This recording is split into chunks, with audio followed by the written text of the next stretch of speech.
But what's important is bringing that spirit of obviously the highest integrity. I think my track record is consistent with that. But absolute highest level of integrity, the absolute highest, and his track record speaks for himself. We're going to get into the track record. There's only 2 days left in this election campaign, and Mark Carney's campaign is straight up imploding. He can't answer basic questions, and he's been caught lying so many times, we don't even know where to start. And guess what? CBC is now on damage control. That means you know it's bad. I have an update on Pierre Poilievre's massive rallies and much, much more. If you're new to my channel, make sure you subscribe to my channel, hit that notification button so you don't miss any of my reports. Let's go.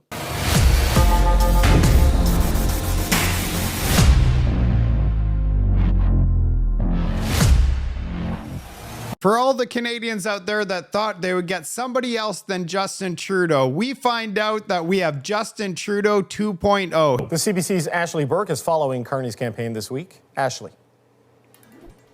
David, Liberal leader Mark Carney faced questions today about if he was being truthful and transparent with Canadians about his call with Donald Trump last month. After the two leaders spoke on March 28th, I asked Carney about it. He said Trump respected Canada's sovereignty in his private and public comments. But Radio Canada learned Trump did bring up the idea of Canada being a 51st state on that call. After being asked by journalists today about it, Carney confirmed that's true, but said Trump brings it up all the time and that during their call, the U.S. president absolutely did respect him as prime minister and respect Canada. He says they both agreed as sovereign nations they begin negotiations after the election about its economic and security relationship. Now, Carney has based his entire campaign around this pitch that he says he's the best one to take on Donald Trump and win the trade war. And get this, when we woke up in the morning, CBC came out with damage control. CBC spun the Carney-Trump lie as no big deal and blamed the media for not asking about the 51st state. It's like voters, they think voters are dumb. Let's take a look at this news clip. Stories that may affect this final weekend. And I need to begin here with Mark Carney, right? Because we know that Radio Canada yesterday basically comes out with a story saying that Donald Trump did raise the issue of 51st state when the two of them had a conversation last month that was not referenced by Carney. And here he is, talking about how positive that phone call was. It has led the NDP and the Bloc Québécois, essentially raising questions about how well Mr. Carney can be trusted. Is this a case of the Liberals hobbling themselves right before they hit the finish line, Bob? Well, I don't think it is. I think people have pretty much made up their minds. This is not an issue that's going to move people. What? That is a straight up lie. If people actually looked at the news, and this is reported on CBC, they're going to be like, I don't want to choose a liar as a prime minister. This is a joke. We had Justin Trudeau for 10 years lying. We don't need more of him. First of all, it's a bit confusing to begin with. It's confusing. There's no confusion at all. He straight up lied. He said that there was no 51st state that was said during his call. He respected Canada's sovereignty, and it was a complete lie. He omitted to say anything, which in reality, that is a lie. There was no respect given at all. Carney could have been much more forthcoming when he spoke to us after that March 28th meeting. But we also in the media have a role to play in this too, because we didn't do our job very well. I think we were all stuck by the fact that the president referred to Mr. Carney as the prime minister, how it was a really good conversation, and we weren't used to that from Mr. Trump, who had already been belittling Justin Trudeau all the time. And I think what we should have said, and we should have pushed him hard on, did he mention the 51st state? And nobody really pushed him on that. So he didn't volunteer. And now we know that it was raised, because what all he said was, well, he respected our sovereignty.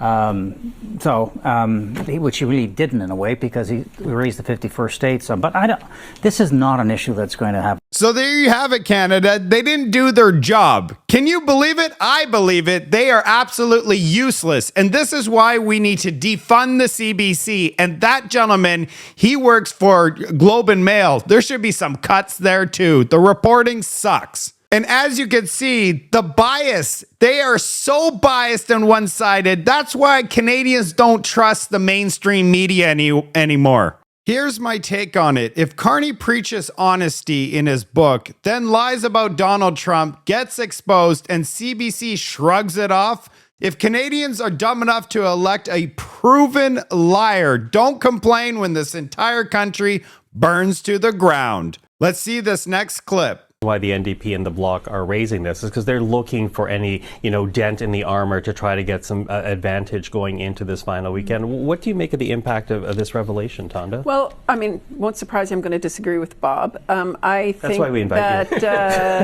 I think that it may not affect anyone's vote, but... Wait a second here. I think it will affect people's votes. I'm going to let you decide in the comment section. Do you think people are going to look at this and go, I don't want to elect someone that's not telling the truth? Because what happens when he goes and talks to Donald Trump if he is elected and they're negotiating a deal and he slips and CBC doesn't ask the right questions? They didn't ask any questions, and we have no idea what happened in that meeting. He's only going to let us know the little bits and pieces he's willing to give us. There's not a legitimate question, I think, to be asked about his willingness to be transparent in that case. And yes, perhaps, the exact questions weren't asked in some exact prosecutorial way to elicit that answer.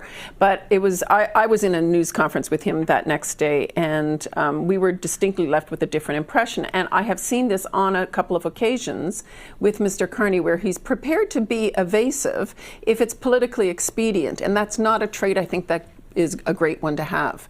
And so I think that for the Conservatives, it may strengthen, though, the impressions that are already held within their support base. I agree with Bob in respect of it doesn't necessarily change a big swing in the vote at this stage, because it also gave Trump, or rather Carney, another ability to trumpet his ability to deal with Trump. So I disagree with her completely. He did a terrible job about talking about Donald Trump. I'm going to show you this one. Now that we know Mark Carney is dishonest, he's telling everybody, don't worry, Canadians, I'm going to be the most honest prime minister in Canadian history. Make you want to puke. Polls suggest that you're on your way to majority government, but not with more than 50% of Canadians voting for you. So I'd like to ask you a double-barreled question, if I can. Sure. Do you think it's fair that you could possibly obtain a very strong majority mandate with less than a majority of the country voting for you? And we've seen in the last week you sharpening your attacks against Pierre Poilievre. We saw the crowd boo this morning. We saw them boo last night. We've seen the Conservative leader also sharpen his attack, suggest that Liberals don't want people to own a house. They want people foraging for their food, or they believe that the Liberal future means that you will be foraging for our food. If you do win on Monday, what will you do to reach out to all the millions of people who will have voted for Pierre Poilievre? Before he answers, he obviously didn't read the preview report that says that Canadian citizens are going to be foraging in the forest for food by year 2040 if we don't turn things around. Well, they're not going to have to forage for food. Look, I'm running... See, when he doesn't answer right away, you know he's trying to think of a lie. It should come out naturally. It should be purely from the heart. To be Prime Minister of the country. I'm doing everything I can to be as transparent as I can about what we will do if we gain the confidence of Canadians under our system. But the Prime Minister of the country is the Prime Minister of the country, the Prime Minister of works for every Canadian all the time, regardless of who they voted for or whether they voted, and for young people who can't vote as well. So it's a tremendous responsibility, and it's one I view in its totality. So if I'm humbly speaking, if I gain that confidence through our system, absolutely will work for all Canadians. I'll let you decide, Canada. Are you going to listen to Mark Carney's speech there and believe that he's going to be working for you? Or is he going to be working for his own interests with all of that conflict of interest that he's hidden in the Cayman Islands? We have no idea where he's paying his taxes. This guy, you just can't. And here we have Nathan Cullen, former NDP MP on CTV. Problematic for Mr. Carney in that you can't say that in conversing with the president, he was respectful of our sovereignty, and just forget to mention that he talked about us as becoming the 51st state again. Those two things don't line up. I think what Canadians, and many have voted already, but many more to go, want to know is what comes next. What comes the day, the week, the months after the election? And are we going to have a forceful and I don't want to go too far back you, but transparent head of the Canadian government, making sure that with someone as unpredictable and untrustworthy as the president of the United States is, that our side of the table has to be consistent and transparent with Canadians, because we want someone who defends our interests and not put bad things on the table, but not say that they're putting them on the table. I just think this is it's an own goal. I don't know why Mr. Carney would portray the phone call so positively and that the president was respectful of Canada. It's because that's the only thing he was running on, is that he's the right person to deal with Donald Trump, and he lied. And then a few days before the election, it slips out that, oh yeah, no, he was talking about taking over the country again. Those two things do not coincide. And I'd be curious if anyone can square that circle. I can't myself. Yeah, and I don't think the rest of Canada can square that circle either. He's a straight up liar, and we can't trust him. He's been caught lying and lying time again. Let's take a look at one of his other massive lies. Who remembers this? Okay, well, I'm sorry, but you can't believe everything you read in the Globe and Mail. So in your question, and I guess in the article in question, you said I had a meeting with whatever your term was, Beijing Group. I've never heard of this group. You see how fast he said Beijing Group, Beijing Group. Okay, never heard of this group. Certainly didn't have a set-up meeting with this group. Full stop. So check your sources before you write things like that. Wow, look how he looks right at the reporter and in the camera and says, I never met that group. And then right after that, this picture surfaced and it went all over the internet. And guess what? 24 hours after, it was completely scrubbed from the internet, so it was gone. Luckily, there's something called screenshot, and we all screenshotted this image. And we don't even need to go into Paul Chang, where he was backing him up, and then Paul Chang had to step down. He's like, thank goodness, and so relieved. This guy, it's just one day after another. That's also why he did the shortest election period in Canadian history, only 28 days, because he didn't want Canadians to find out who he really is. But oh man, did we find out who he is. I'm sure there's a lot more that we actually don't know about. And CBC's not doing their job, so yeah, we're not going to find out. And you're not going to believe this one. Toronto Star and Globe and Mail are so low. They're so despicable. They actually did a smear campaign on Pierre Poilievre using ghost sources. Check this out. So how secure are the leaders' ridings, and what would that loss mean for each party? Let's bring everyone back. Chantal, Andrew, and Althea. Chantal, I'm going to start with you because you alluded to it. You said you don't buy that Pierre Poilievre's riding is in jeopardy. I would say it's possible that the margin slims, but I'm not sure that I buy that he's in any real danger there. Give me your thoughts. There's a lot of psychological warfare going on at the end of a campaign. There sure is. To have a story on the front of the Globe and Mail that says that your leader's riding is in play when it should be a safe seat is a hit on the Conservative campaign. You got that right. And yeah, we see right through. When I saw the Globe and Mail and the Toronto Star putting that Pierre Poilievre's going to lose his own seat, I couldn't believe it. And it's all a smear campaign. And remember Mark Carney laughing at the idea that Canadian citizens would be foraging in the forest for food? He didn't read the Privy Council report, which is his own office. It painted a dark and crumbling Canada, yet some people will still vote for the Liberals. Mark Carney promises to spend $250 billion in debt with zero, and I mean absolutely zero pipelines using that money. It's not going to pipelines.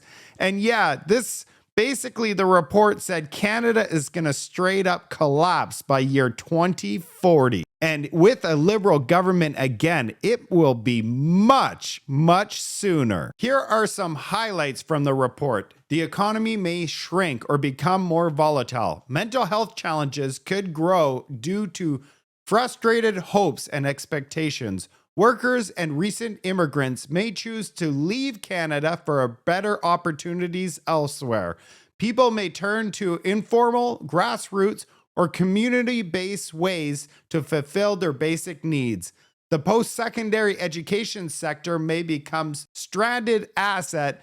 People may reject the system they believe have failed them. This, to me, is a complete collapse of Canada.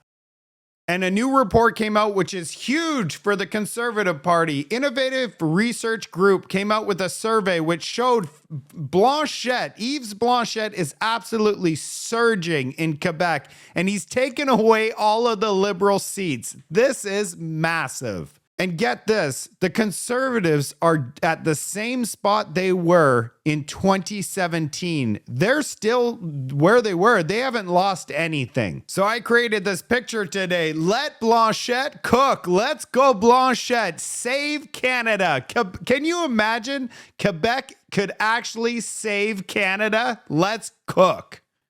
I got one more clip of Mark Carney. So his entire campaign is on fear.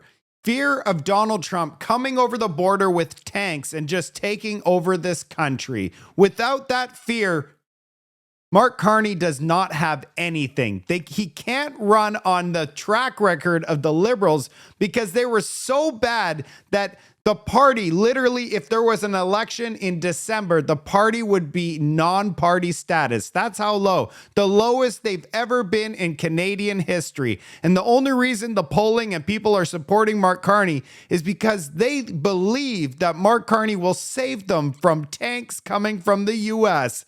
Here's Mark Carney on the issue. Alex Ballingall with the Toronto Star. You've talked a lot, basically at every rally, and this morning again, about how the United States wants to break us, own us, take our land, water, and resources. Is there a scenario, in your view, where they use or try to use military force to accomplish those goals? No. Short answer, Alex, is no.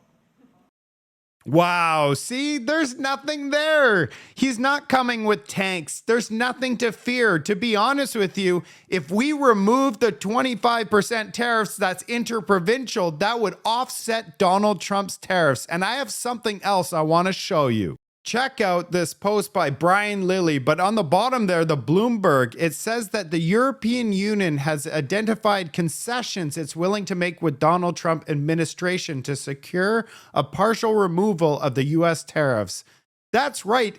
Europe is already negotiating with Donald Trump. And then you see right here, Brian Lilly, according to Carney's insider, Ian Bremmer, the guy that employs Carney's wife and Carney's advisor, Gary Butts, and Carney's star candidate in Toronto, Evan Solomon, this is what is exactly going to happen in Canada the second the election is finished. Ottawa will quietly fold to Donald Trump and make a deal. So not only are we not getting all those tanks coming over and taking us over, Carney's actually going to make a deal with Donald Trump the day after the election is over.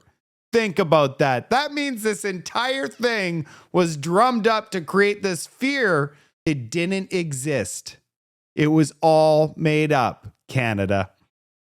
Now to the fun part of this segment. Who remembers Stephen Guilbeault telling us never to be fooled by a Liberal? Greenpeace is climbing the world's tallest building today to tell the world not to be fooled by the Liberal government. Yeah, we don't want to get fooled by a Liberal government, so Canadians need to wake up. And I posted a video earlier today. You are not going to believe what happened today.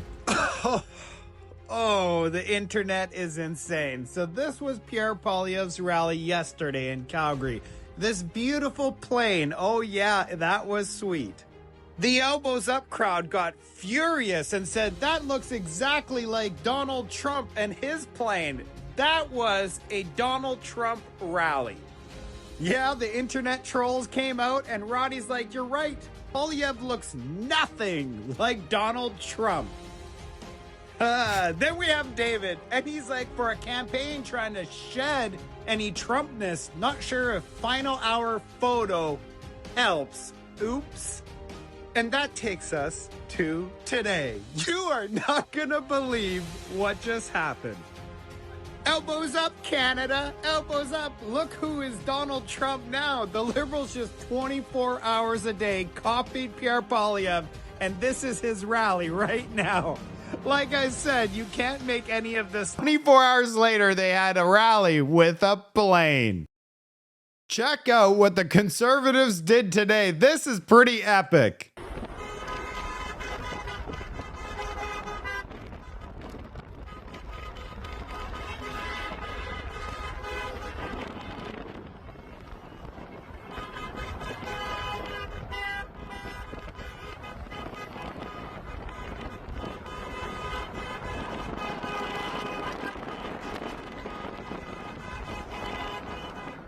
They should have done that across Canada. Let's bring some awareness and get every single human being in this country that is able to vote and vote for change. And Pierre had a massive rally today in Delta, British Columbia. Let's see the crowd.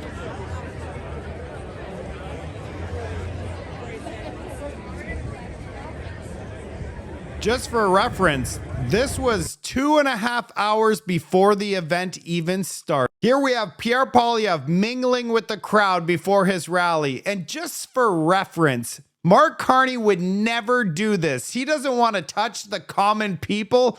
Pierre Poilievre is a man of the people.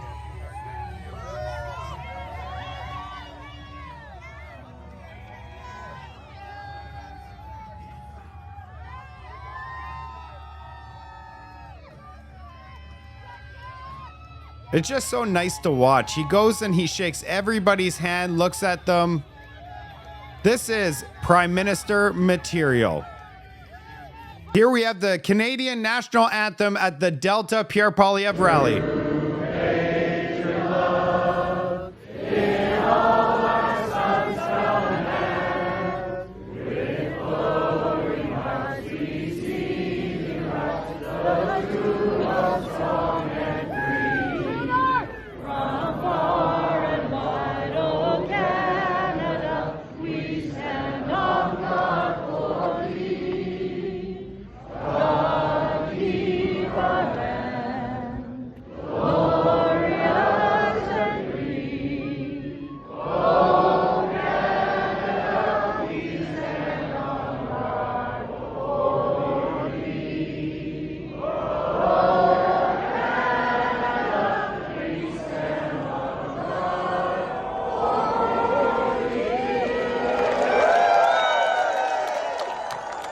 That was really well done. And just for reference, let's check out a Mark Carney rally, which was held today. They also sung the Canadian national anthem. This is the first time at a Mark Carney rally they decided to do so. But it's also the rally where they copied with their plane. The Carney rally.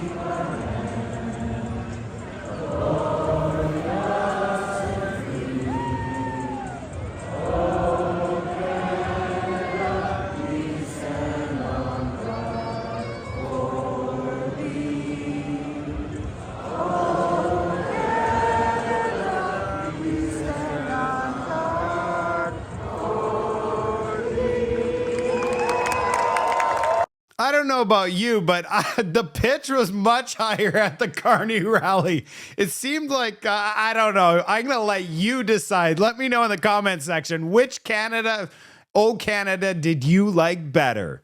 And I saved the most outrageous thing for last. Mark Carney thinks Canadians are straight up stupid. He claims that adding a new industrial carbon tax on foreign companies when they ship their stuff to Canada, it will somehow make steel better off.